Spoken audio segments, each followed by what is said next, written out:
مرجعیت امروز مداح دربار شده، امروز آلت دست یک فاسق فاجر، یک بنی امیه و بنی عباس حاضر شده. روحانیت مرجعیت امروز حالش اینه و مرکز اغلب گمراهی ها و جهالت های شیعه و بیدینی شیعه علمای شیعه شدند، مراجع شیعه شدند. من تنها از طلاب و اینا و طلاب که طرف زده از اونا گلایه ندارم، از اونا گلایه ای نیست. علمای شیعه، علمای سنتی که خودشان را سنتی میدارن در این مسئله خیلی مسئولیت دارن، خیلی زیاد مسئولیت دارن.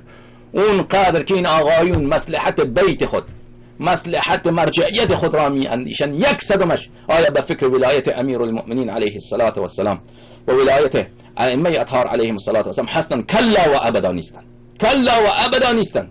همه فکر و ذکر اینها مرجعیت خودشان، مصلحت بیت خودشان